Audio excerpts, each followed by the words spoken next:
The difference between truth and lies is the difference between democracy and dictatorship. Actually, objectivity means reporting the truth, but never creating a false moral equivalence. They hit the car with their fist and threw a rock through the front window. I'm here in Sarajevo, and we've got the enemy sitting on the hills, and they're shooting at us. All I knew was that I was reporting the truth of what was going on. Don't go there, they said. Don't take your camera, or else you'll meet your destiny. Right now, CNN's slogan is "Go there." I was going there way before it was a slogan. Do you worry that you might get some airstrikes? Other leaders are calling on you to step down. What sort of message does that send as to the commitment to fight this? I'm not going to give you a question. Can you stay categorically? You are fake news. When somebody like Donald Trump criticizes my network or others, it's just like code for, I don't like what you're saying. And this has a long tradition. It's called propaganda. Right now, I'm afraid. I don't want to see a nuclear weapon fired in anger or by mistake. Any kind of nuclear war would be a complete and utter disaster for all of us.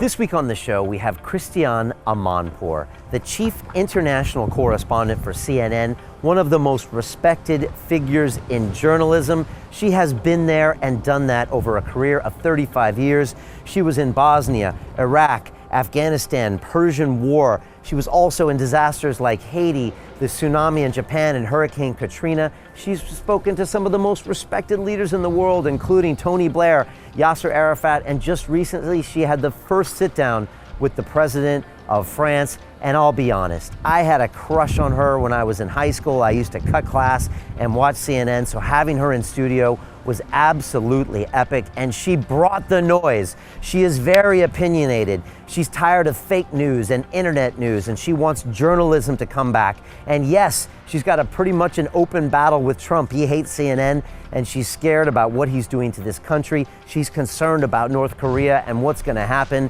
She really cares about this world and reporting on it in the proper way. And I had an incredible conversation with her. She is amazing, no nonsense, and really an honor to have her come in and show us the presence that she is as a figure. She spoke about Ted Turner, the creation of CNN, all sorts of good stuff. So stay tuned, one of my most favorite episodes ever.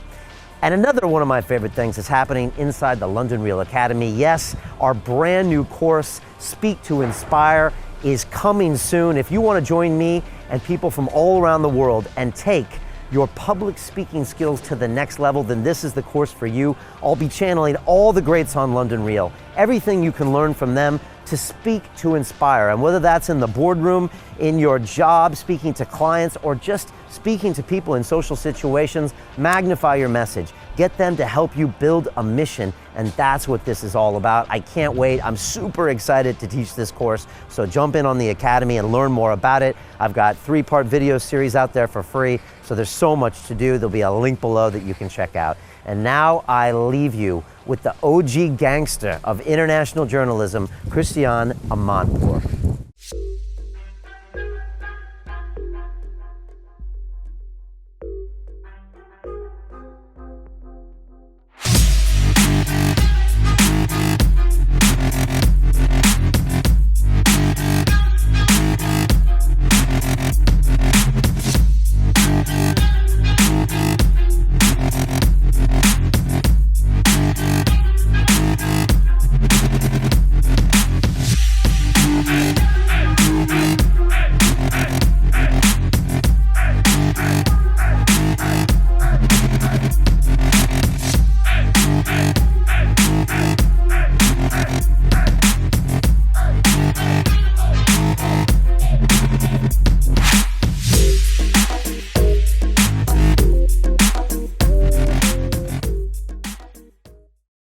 This is London Real. I am Brian Rose. My guest today is Christiane Amanpour, the Chief International Correspondent for CNN, one of the world's most respected figures in journalism and anchor of the nightly global affairs program, Amanpour.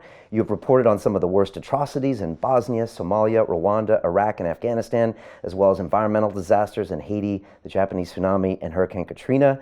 You've interviewed some of the world's most powerful leaders, from Tony Blair to Jacques Chirac and Yasser Arafat, and having recently sat down for the first time with French President Emmanuel Macron.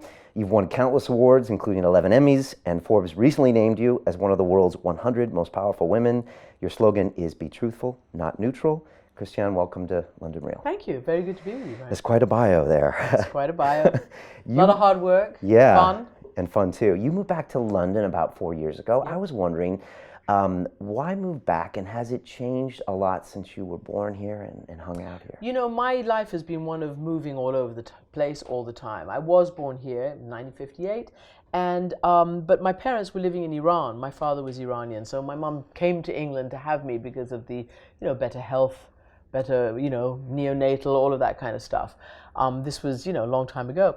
And then I was taken back immediately after I was a few weeks old, and I grew up in Iran until I went to boarding school for a while here in England. I did my university in America. I got my first job at CNN in America, in Atlanta. But after that, I spent 17 years as a foreign correspondent. And so I've lived most of my life around the world, but I did spend a few years between 2008 and 2013 back in the US. I like it everywhere. Everywhere is different. I did different things in different places. In the US, in this last time I was living there, that's when I transitioned from being a little bit less in the field to being slightly more in the studio. And mostly around my son, because he at that time was about 7 or 8 years old. And paradoxically, they kind of almost need you more as they grow up more. And that was a very important time between, when he was 7 and 13 to be at home. And I was able, luckily, thanks to CNN, to transition while I was in New York into the anchor chair. And what I tried to do was bring the field into the studio. So I didn't just want to do talking heads. I still wanted to interview people as I did in the field, whether they were eyewitnesses to something that happened, whether they were ordinary people, or whether they were elected leaders or dictators or whatever. And I used a lot of video and reports from the field, bring them into the studio with a huge screen. And I drew a lot on my own archives as well, from being in the field as a sort of historical point-counterpoint. So that's what I was trying to do with my show in the studio. I grew up kind of in the 80s, and I probably had a bit of a crush on you, watching you on CNN, but you were always in the field. And that was always this stunning contrast. There's Christiane, she's on the field, and she's places where most people don't want to go, and yet you're there telling us what's happening. Was that always a decision that you wanted to go there, or is it something that CNN suggested to you? No, I wanted to go there. Yeah, I got that feeling. In fact, right now, CNN's slogan is "Go there." I was going there way before it was a slogan, but I was in the tradition of the classic foreign correspondent. When I went to university in the States, I went to the University of Rhode Island, and I went there because I wanted to eventually be a foreign correspondent. And that came from my experience in Iran during the Iranian Revolution of 78, 79. And I realized that here was this amazing, geostrategic event that was causing ripples and, much more than ripples all over the world. And I was old enough to understand what was going on, even though it was happening to me and my family and my country. And connected enough to it, but detached enough to say, this is what I want to do growing up. I want to tell these kinds of stories. And that is what led me to university, and then led me to get my first jobs. And very fortunately, after I graduated, which was in 82, 83, CNN was a startup at that point. So I got a job at CNN right at the bottom. Really, you couldn't get lower than I did. I was like a desk assistant and lower. I literally bought coffee. And I worked my way up from there, knowing what I want to do. I had a very clear vision of wanting to go into the field. The heroes at that time were people like Peter Jennings, and then obviously all the people who I used to read about, who were the Vietnam generation, Neil Sheehan, Peter Arnett, who also was at CNN, David Halberstam, who I'd read about at university, the best and the brightest. Those were our our text that we were reading about. People like Gloria Emerson, who had been one of the first women foreign correspondents, Marguerite Higgins, all these people who just inspired me to want to go and do this kind of stuff, with the trench coat and the expense account and flying around the world on somebody else's dime. I mean, what could be better? And I just loved it and I thrived on it. And it was only, sort of a few years in, not really even a few years, almost immediately actually, as actually being a foreign correspondent, that I realized how significant a role it was in society, how important it was to tell stories.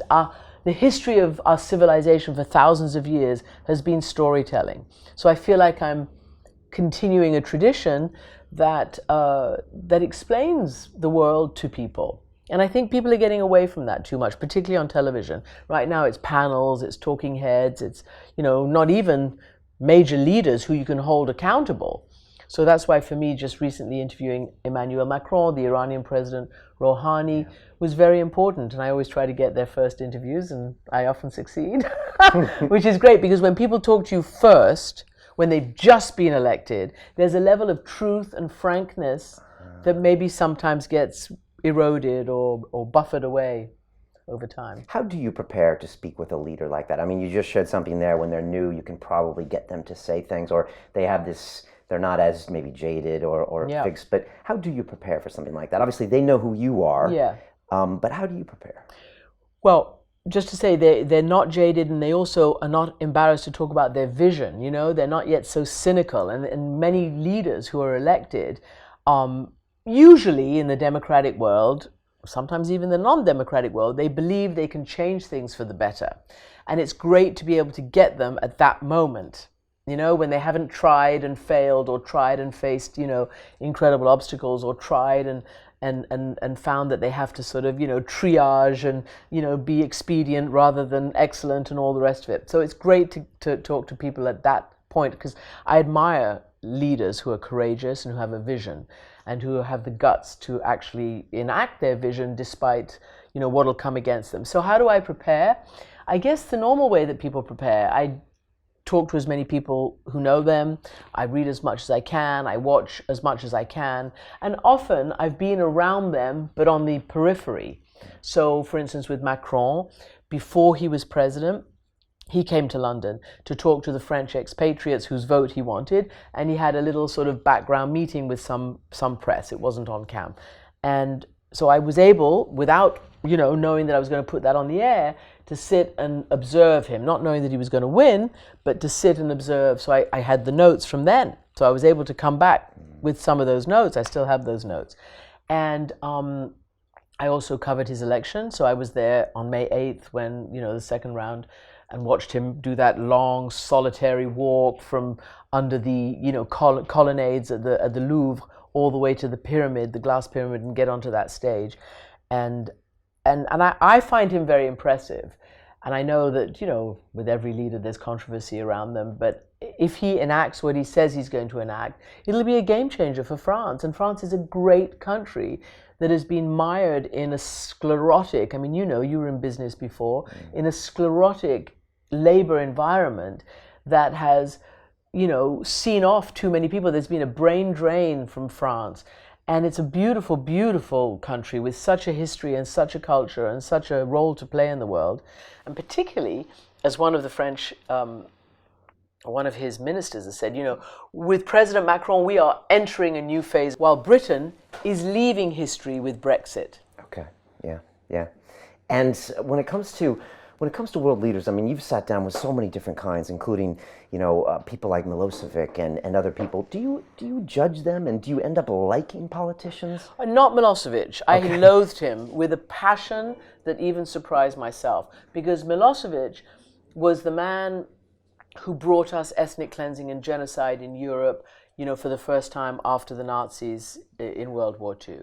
And that's what I mean when I say very soon after becoming a foreign correspondent, I was thrust into a situation where I had to make moral, factual, journalistic judgments. How I was going to tell this story of the Bosnia War, for instance. And I received some criticism from people because people say, oh, she's taking sides, oh, this and that. And I had to think about it very, very deeply at what was I doing. You know, people criticized me for quote unquote, losing my objectivity. So I had to re-examine what objectivity meant. And I was worried because I thought, crikey, maybe I've gone native. I don't know, have I done the wrong thing? I'm a young foreign correspondent. Have I been led along a garden path that's unjournalistic and too advocacy? And I came to the conclusion that no, I hadn't been, and what I was doing was right because I was actually reporting the truth.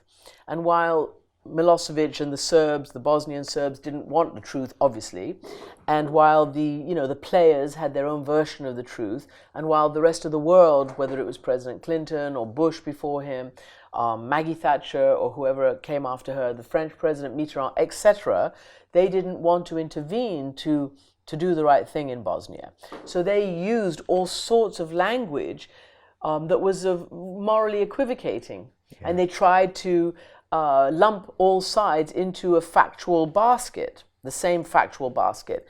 And I realized, well, actually, no. I mean, I'm here in Sarajevo, and we've got the enemy of the people in Sarajevo sitting on the hills with the superior forces, the superior firepower, and kind of the world on their side. And they're shooting at us, and they're shooting at children, and they're shooting at women, and they're, sending mortars and heavy weapons fire into this little city in a valley that, by the way, once hosted the Olympics not so long ago. Yeah. And moreover, Bosnia was a real multi-ethnic fabric of religions, of ethnicities, of politics and which society you could relate and community, to because you grew up in a multi-religion I could relate to household as well, and multi-country. We were brought up to respect. Right. You were brought up to respect. That's the basis of Western democracy, right? Yeah. And there we were having to make a judgment. Were we going to report in a way that defended the values and morals that we were brought up to believe were the true ones, and that our governments were seeking to spread around the world, which was right, I thought. But here, when it was at stake, they were doing nothing about it. Now, all of this wasn't going through my mind. All I knew was that I was reporting the truth of what was going on. Right. And it was afterwards that I realized that actually objectivity means reporting the truth. It means getting everybody's truth and reporting it, but never creating a false moral equivalence, never saying all sides are equal, because that's not the truth. That's false. That's a cop-out. It's a lie. So I'm very comfortable where I ended up. And that's where that slogan came from, truthful, not neutral. Absolutely. And I reintroduced it to myself in the post-Trump era because of the fake news, because of all of this kind of stuff, because people confuse neutrality with truth. And many journalists don't understand that they need to know what they are reporting on, whether it's in the field. Is this an ethnic cleansing and a genocide, or is it just a natural disaster? You need to know that before you can actually report on it. Is what's happening in politics today just natural politics, or is it a distortion and a partisanship that seeks to distort and divert from the truth? When we see that, we have to rein people back into the center. And that's our job, and often we can be very unpopular for doing our job. But if our job is the truth, then we have to be gutsy enough to stand up for the truth and report on the truth, no matter how uncomfortable it is for us, and no matter how leaders seek to delegitimize us. Right. And when it happens in the United States, which boastfully and rightfully considers itself the teacher of all things, of the First Amendment, freedoms, all of those things, well, then we have to defend it even more. Do you think it takes a strong personality like yourself to be able to grab that journalistic integrity and say, okay, this is me, this is my track record, and I'm going to go and not just report the news. I'm going to go and, you're effectively putting your opinion on it. It's like, I am going to analyze this through all my intelligence. No, I actually disagree with that. It's not my opinion. And when you see me on my nightly show, it's not really my opinion. Okay. It's experience. Right. From a decades in the field. So I bring my experience to the table. So if somebody tries to tell me X, I'm going to say, well, actually, no, that's not true. So you're pulling out the truth. It's the truth. Not your opinion. Correct. It's what you see as the truth. Correct. And it's easy to be misled, well, the truth. Some people, yes, it's easy to be misled, and some people think that if you're telling the truth, you're doing your own opinion. But because we've been dragged into partisan corners in America and increasingly around the world, in post-Brexit Britain, in Arab Spring Muslim countries, journalists have been pulled into partisan corners so that if you don't report this side's politics or that side's politics, you are the enemy of the people.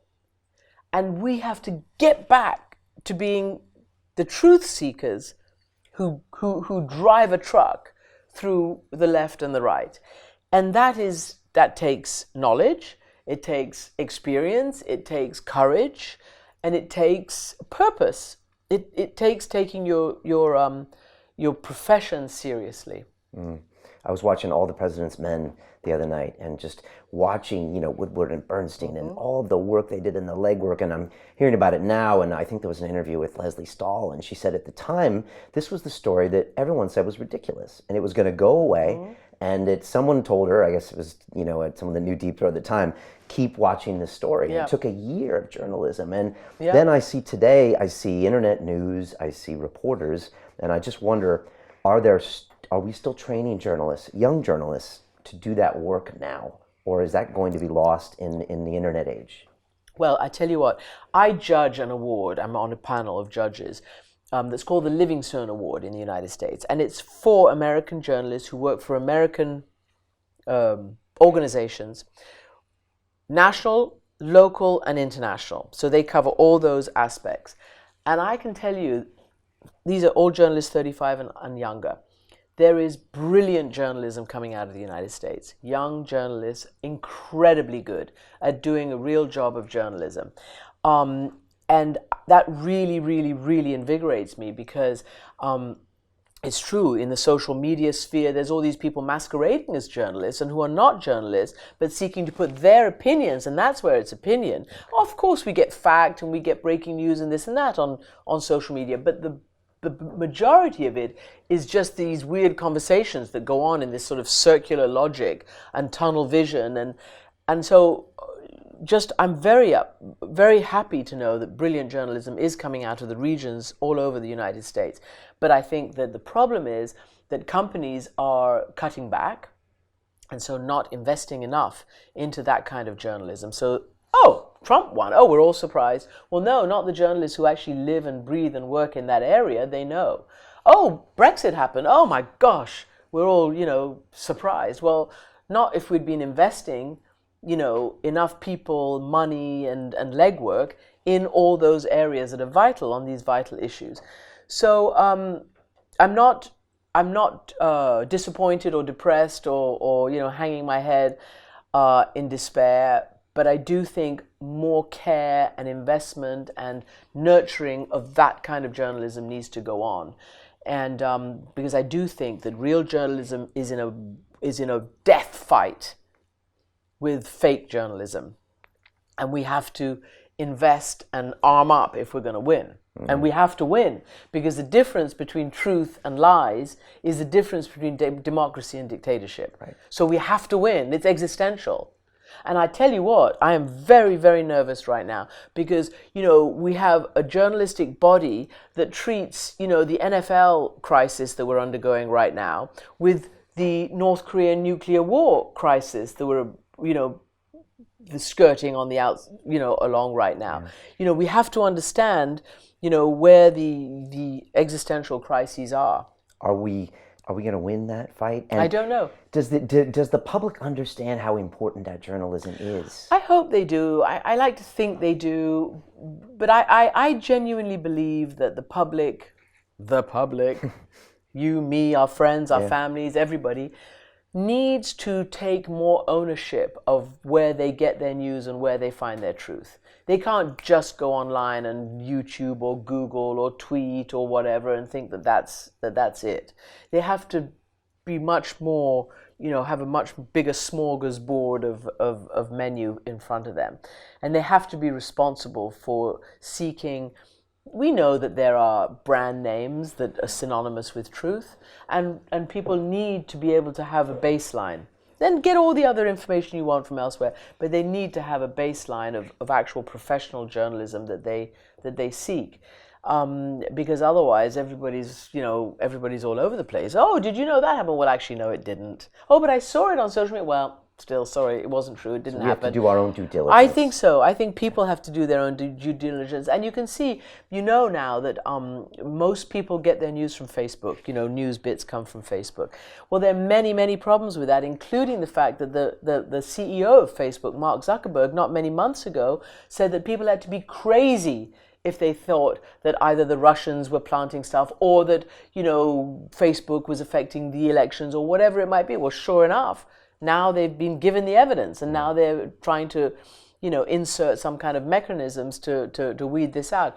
You've seen the stories that President Obama took Mark Zuckerberg aside months ago and warned him about what was going on and what they were finding through their intelligence. And apparently, Facebook didn't take that as seriously as they should have done then. Yeah. Well, these are really critical moments. Facebook is not just a money-making operation anymore. It seeks a global community. Listen to Mark Zuckerberg. If he wants to be emperor of a global community, a Facebook community, he needs to make sure that it's whole and true and safe, and that it's not being used for very, very nefarious reasons by bad actors. Right. And most journalists probably, New York Times is probably not happy with Facebook, because it's changed their business model and altered things. And again, they're not taking that responsibility for ultimately reporting news. Even I think to me, there's two different issues here. One is the economic model that obviously online has changed, and the other is basic truth and credibility. I mean, fortunately, one of the good news stories I think in the last year or so, since the political upheaval in the United States, is that CNN, all the other networks which have really solid brand names, you mentioned the New York Times, the Washington Post, we've seen a massive surge of viewers, readers, online users. So people do want to get their truth from somewhere. Right, they're looking for the right place. And people are very much activated and mobilized by this political upheaval. Yeah. My mother visited me recently from California to see her new grandson. And when I mention the president, she just has this strange look on her face. And when I push her further, and I don't live in America now, it just feels like it is a very divisive time. Who did you vote for? Who did you vote for? And I could see this pain on her face and also this sense of embarrassment as well. And I was just wondering where you think we are now, and you read kind of, almost 1 year later. What is the state of the union now and the divisiveness with Trump, and where are we going from here? Well, it's obvious. It's very divisive, and it's getting more and more divisive. But if you read a new book that's come out, and I just heard the two authors talking about it, and I think it should be must reading. It's called, I believe it's called One Nation After Trump, and it's been written by E.J. Dionne, who is a columnist at the Washington Post, plus Norman Ornstein, who is a more conservative thinker who works at the Heritage Foundation, and I think there's a third author. But they trace back the origins of political partisanship in the United States, and actually it goes back to the late 70s in our modern era, and Newt Gingrich and the revolution within the Republican Party, and then how that all plays out between both parties, and how, less and less working across the aisle, less and less policy happening, more and more politics, and then couple that with the rise of partisan news organizations, whether it's NBC on one side, MSNBC on one side, Fox News on the other side, or the radio, that whole sphere. All of this has created partisanship in a very profound and game-changing way. And they talk about how some of what's going on, whether it's in the Supreme Court and how justices are chosen and confirmed, etc., or in other parts of our civil society, how that is compromising democracy even in the United States today. Which is why when you go across now to Europe and you see that Brexit was the first of these, then you had the election of 2016 in the United States, then you thought perhaps that Marine Le Pen, the far-right National Front leader, might have won in France. That's why Emmanuel Macron's election is so significant. And before, because he came to the center with an unabashedly pro-EU, pro-globalization, pro-centrist view. And that's what he ran on. He didn't seek to copy, he sought to convince, right. Which is actually, I'm quoting the German defense minister now. We're not going to be copycats. We're going to seek to convince. And that's what leaders have to do if they believe in a center. Because otherwise it's really easy to win on the fringes and on the extremes. You just pander to fear and you use lies and all the rest of it. It's very easy, left or right. The extremes on both are doing that. And I think, again, it's our duty as human beings, as voters, as whatever, to really know where we're putting our vote and what the story is. I mean, Brexit, there were so many lies, you know, and in any election campaign, anywhere. And so I think you just have to be really careful. Otherwise you get left with, you know, no £350 million a week to the national health. Right. I mean, you've seen so many different cycles of elections and politics. I mean, now when we have, you know, a sitting president that's firing at people on Twitter and saying fake news and calling organizations out like CNN, et cetera, what do you make of this? Is there any perspective here? Yes, there is perspective, and it troubles me very, very deeply because words matter. And words, again, I'm quoting somebody else, words create worlds. That is the truth. And when somebody like Donald Trump criticizes my network or others and is completely wrong, I mean, we are not fake news. We are the opposite of fake news. So fake news obviously comes in two flavors. There's the fake news that's made out of lies, whole cloth. That goes elsewhere. And then there's fake news that politicians call fake news for stuff I don't like what you're saying about me. To marginalize it. No, yeah. And it's just like code for I don't like what you're saying. And this has a long tradition. It's called propaganda. And the Russians are past masters at it, or the Soviets, and it's just, you know, in memoriam, it's been going on for a long, long time. And we, again, have to recognize it, stare it down, report the truth, and not be afraid to stare it down and to swat those accusations, which are fake and false accusations, aside, and to keep doing our job. Because if not, you know, then everything just, you know, gets muddied up. How will you deal with the White House in the next 3 years? And do you think you'll ever sit down with Trump? And would that make a difference? Well, listen, I'm certainly trying. I've actually never interviewed a sitting president. I don't belong to the Washington press corps. I'm a foreign correspondent. But I believe that, you know, the president of the United States has traditionally been the leader of the world, purely because America is the most powerful country in the world in every respect. It's still the only superpower. It is now the only superpower since the Soviet Union collapsed. So yes, of course, I would like to sit with Donald Trump. I would have liked to have sat with Barack Obama and asked him why he didn't intervene in Syria and stop the crisis that has brought us blowback from ISIS and, you know, all that stuff. That is a direct result of allowing the Syrian war to continue unabated. And so there are many, many questions that we have to ask. You know. And so the next 3 years will be business as usual. No, it's not business as usual, because we are being assaulted. So we have to create, you know, a counteroffensive based on truth. Okay. It's definitely not business as usual right now. Okay. It is you know, you asked, did it have consequences and a ripple effect? Well, it does.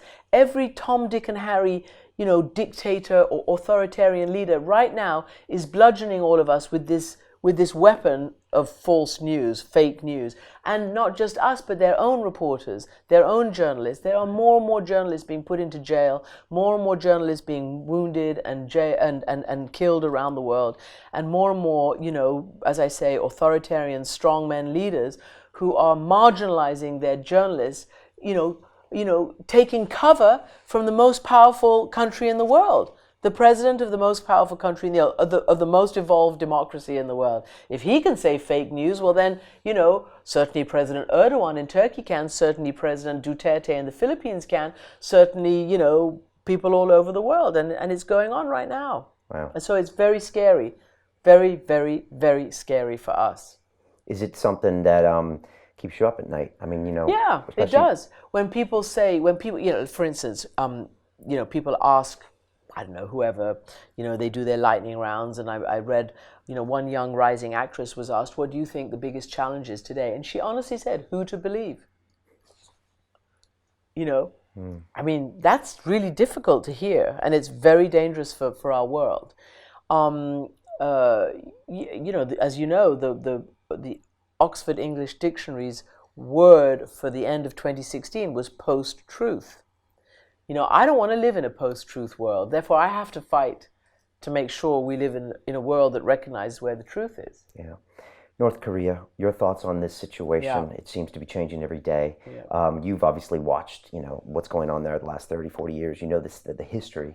What do you see as things we need to really focus on there? Well, there's many levels to this. First and foremost, I have never ever seen a slanging match of verbal rhetoric going between the leader of the United States and the leader of a hermit kingdom. In other words, isolated in his own kingdom, not really open to the rest of the world, not really maybe used to a Twitter president, not really understanding the nuance of what happens in the public square, with nuclear weapons and ICBMs, which he's already threatened the world with.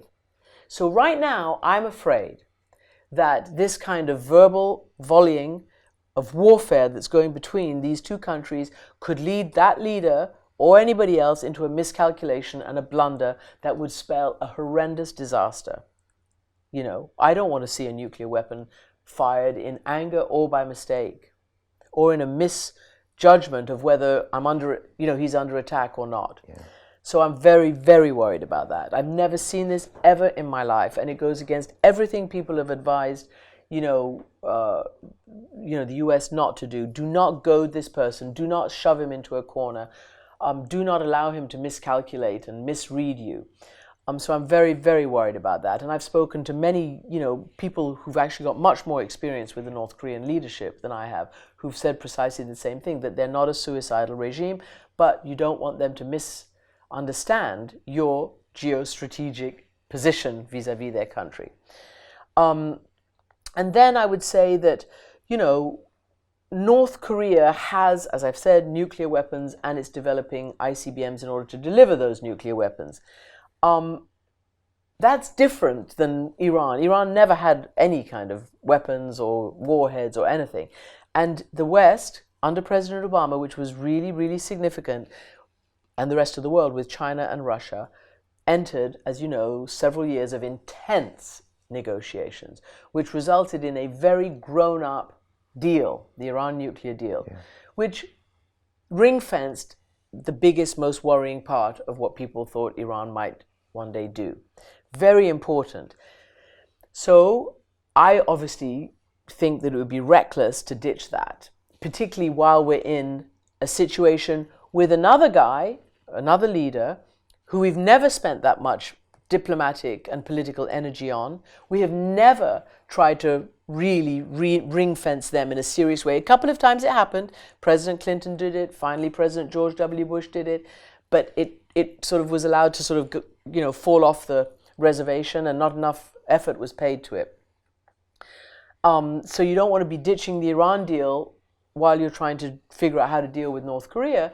And I think right now, as we understand, President Obama told President Trump that the most important, dangerous challenge for him would be North Korea.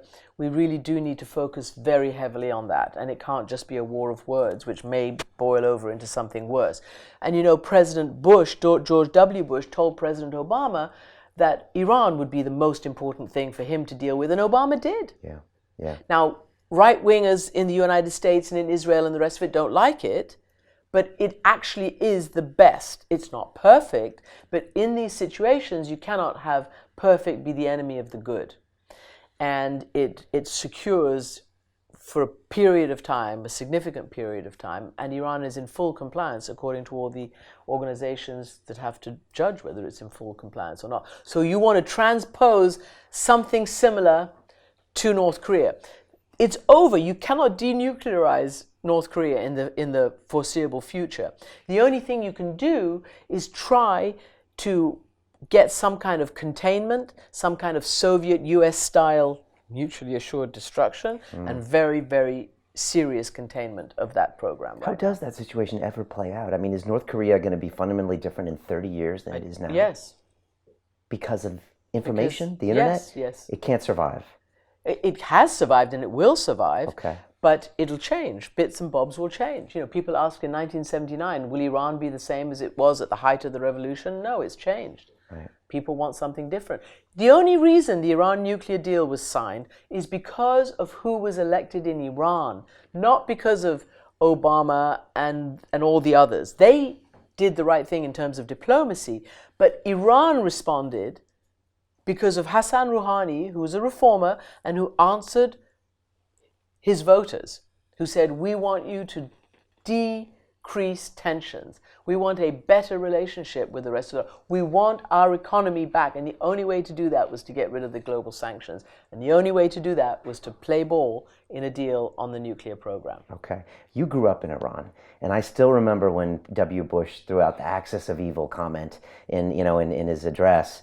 And what should we know about that country and the people? Because you know more than I do, and my mother actually went and visited there, and I know friends that have gone there, and they have wonderful things to say, and yet on the outside, it always seems like the politicians are fighting, but the people aren't at war with each other. Well, I think your mother is probably your best eyewitness to what Iran is like. I can tell you, but I'm already half Iranian. I've been a reporter, so I can tell you in that sort of way. But your mom probably told you that she had a great experience because the people are massively friendly, incredibly educated. It's a very young population. They are the most pro-Western of all that region. Of all the people who live in American allies, the Iranians, which is an adversary, they are more pro-American than anybody in Saudi Arabia, in the Gulf, and all those countries.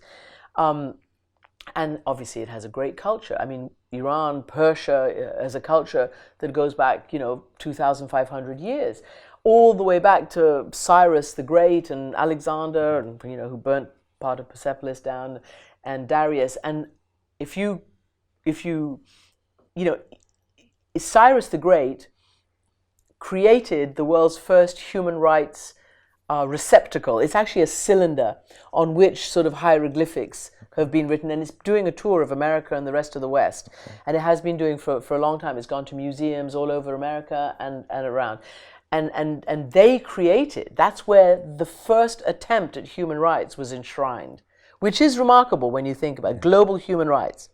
And then, of course, the ancient kings liberated Jerusalem from the Babylonians and allowed the Jews to go back and rebuild the temple and all the rest of it. So there's a real important role that Persia has played in harmony in that area, in tolerance, in allowing different religious freedoms and in human rights. Of course, fast forward to the last part of the 20th century, and now the Islamic Revolution in Iran changed the dynamic because it entered for the first time political Islam into the political and policy sphere in the world.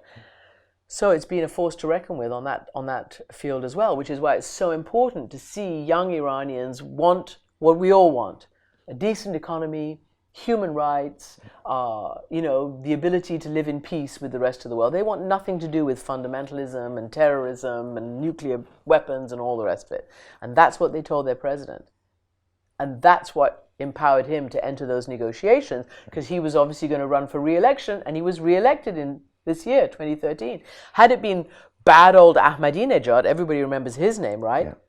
Never would have happened. No deal possible. Okay, so we are seeing progress, is what you're telling me. Yes, but so we have to be careful not to torpedo that progress. But I sit here, and if I'm asked, I'm going to say I'm really worried about North Korea getting out of hand. Right. And I tell you what, you grew up in the nuclear generation. Yeah, that was scary. I had bad dreams. Today, young people, since the fall of the Soviet Union, have not had to worry about nuclear warfare. And therefore people are slightly desensitized and maybe a little unknowing and maybe a little, a nuclear war, maybe one little tactical nuclear war, what would that do? I mean, that's really scary too. Yeah. So we have to make sure that all our global citizens understand that one weapon fired, even if these guys go and do an atmospheric nuclear test, which is now banned under international treaty, the fallout in our world would be terrible, and any kind of nuclear war would be a complete and utter disaster for all of us. Continue watching this fascinating conversation for free by clicking on the link below to visit our website, and I'll see you on the inside. Don't get depressed. It's a very troubling world that we live in, but there have been many, many cycles of trouble and world upheaval. Find your purpose, find your mission as you go through life, and be responsible for finding the truth. And enlarge your circle of knowledge. Don't get algorithmed into a tunnel. Don't seek safe spaces in college. Seek debate. Find the views that conflict with your views and debate them, or see whether it changes your mind on anything.